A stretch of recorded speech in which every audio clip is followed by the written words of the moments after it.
Hi, ஒரு குட்டி story சொல்கிறேன். விஜயபுரி என்ற நாட்டை வந்து விஜயவர்மா அப்படின்ற ஒரு மன்னன் வந்து ஆண்டு வந்தானா. அவருடைய அரசவையில் வந்து மகிபாலன் என்ற அமைச்சர் வந்து இருந்தாராம்.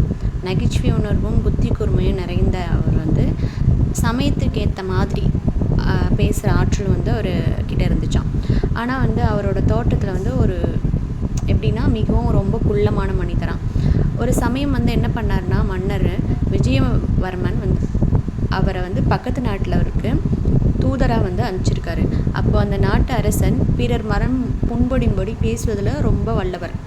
யார் மனசையாவது கஷ்டப்படுத்தி காயப்படுத்தி அதை வந்து சந்தோஷப்படுறதுல அவர்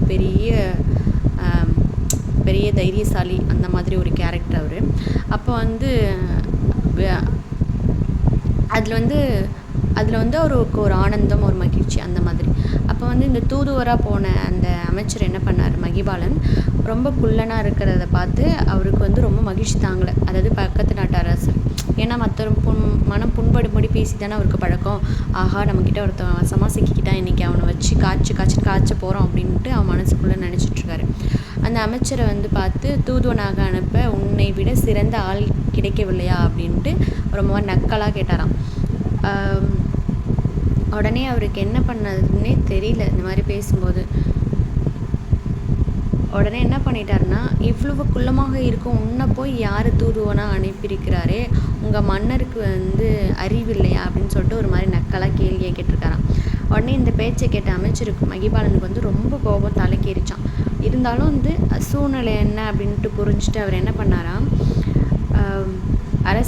அந்த அமைச்சரை பார்த்து அரசரோட பேச்சை கேட்டு வந்து அமைச்சர் மகிபாலனுக்கு ரொம்ப கோவம் வந்து தலைக்கேறிச்சான். இருந்தாலும் அங்கே இருக்கிற சூழ்நிலையை புரிஞ்சுட்டு அவர் என்ன பண்ணாராம், உடனே அரசே, எங்கள் நாட்டில் வந்து பெருமிதமான நிறைய தோற்றத்தோடு வந்து மக்கள் இருக்காங்க, பல பேர் இருக்காங்க. அவர்கள் வந்து உருவத்தை பார்த்தா வந்து நீங்கள் எல்லாருமே ஆச்சரியப்பட்டு போவீங்க. அவங்க எழுந்தால் வந்து அவங்களோட தலை வந்து சூரியனை மறைக்கும். அவங்க ஒரு அடி நடந்தால் வந்து 1 கிலோமீட்டர் தூரம் போவாங்க அப்படின்னு சொல்லிட்டு ரொம்ப பெருமையாக கேட்டாராம். அப்போ வந்து இதை கேட்ட அரசர் என்ன பண்ணனா, அப்படிப்பட்டவன் உங்கள் நாட்டில் இருக்கும்போது உன்னை போன்ற ஒரு குள்ளனை போய் எனக்கு எதுக்கு தூதுவனாக இங்கே அனுப்பி வச்சாங்க அப்படின்னு கேட்டாராம். இதனால் இந்த அமைச்சர் வந்து ரொம்பவே மனவேதனை அடைச்சிட்டாராம். உடனே அவர், அரசே, எங்கள் நாட்டிற்கு ஒரு வழக்கம் உண்டு, அந்த வழக்கத்தில் ஏற்ற மாதிரி தான் இங்கே தூதுவனாக அனுப்பியுள்ளார்கள் என்றார். அதுக்கு வந்து அந்த அரசர் கேட்டாராம், உங்கள் நாட்டில் வழக்கம் தான் அப்படி என்ன அப்படின்னு கேட்கும்போது ஒரு மாதிரி குத்தலாக நக்கலாக கேட்டாராம். அதுக்கு வந்து அரசர் சொன்னாராம், உடனே அந்த அமைச்சர் சொன்னாராம், அரசே, ஒவ்வொரு நாட்டில் இயல்புகளுக்கு ஏற்றபடி தான் தூதர்களை வந்து அனுப்புவது வழக்கம். அது மாதிரி அறிவுள்ள அமைச்சர்கள் நாட்டிற்கு வந்து அறிவுள்ள தூதுவர் அனுப்புவாங்க. முட்டாளான அரசர் ஆளும் நாட்டிற்கு வந்து முட்டாளான தூதுவர் வந்து அனுப்புவாங்க. அதேமாரி தான் வடிகட்டிய பெரிய முட்டாள் வந்து நான் தான். அதனால தான் என்னை வந்து இந்த நாட்டுக்கு தூதுவனாக அனுப்பியிருக்காங்க அப்படின்னு சொன்னாராம். இதுலேருந்து என்ன தெரியுதுன்னா, நீங்கள் ஒரு அதாவது ரொம்ப வடிகட்டின பெரிய முட்டாள், அதனால தான் என்ன மாதிரி ஒரு வடிகட்டின முட்டாளான குள்ள மனிதனான என்னை போய் வந்து உங்களுக்கு தூதுவனாக அனுப்பியிருக்காங்கன்றது ஒளிவு மறைவாக இவர் சொல்லவும், இவருக்கு இந்த அரசர் வந்து இதை கேட்டோன்னா ரொம்ப அவமானத்தில் வந்து தலை குனிச்சிட்டாராம். அவன் மனசில் ஒன்றே நினச்சாராம், இனிமேல் வந்து யார் மனசையும் வந்து புண்படுத்தக்கூடாது அப்படின்னு நினச்சிட்டு அதன்படியே வாழ்க்கையில் நம்ம வந்து கடைபிடிக்கணும்னு சொன்னாராம். இதுலேருந்து என்ன தெரியுதுன்னா, நம்ம வந்து அசால்ட்டாக வந்து ஒவ்வொரு விஷயமும் ஒருத்தவங்கள கமெண்ட்ஸில் கிண்டல் பண்ணுறதா இருக்கட்டும், ஒருத்தவங்கள வந்து அசால்ட்டாக நோக அடிச்சிருவோம். அவங்கவுங்க லைஃப்பில் வந்து என்னென்ன சுச்சுவேஷனை அவங்க ஹேண்டில் பண்ணுறாங்கங்கிறது நமக்கு தெரியாது. ஒரு சின்ன ஒரு கமெண்ட் போட்டு அவங்களோட லைஃபே ஸ்பாயில் பண்ணுற அளவுக்கு நம்ம பண்ணுறோம்.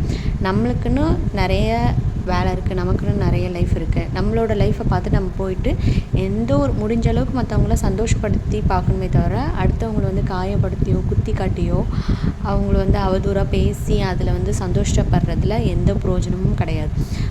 நீங்கள் ஒருத்தவங்கள காயப்படுத்தி அதில் நீங்கள் சந்தோஷப்படுத்திங்கன்னா, உங்களை காயப்படுத்தி சந்தோஷப்பட பின்னாடி வந்து நிறைய பேர் காத்துகிட்டே இருப்பாங்க.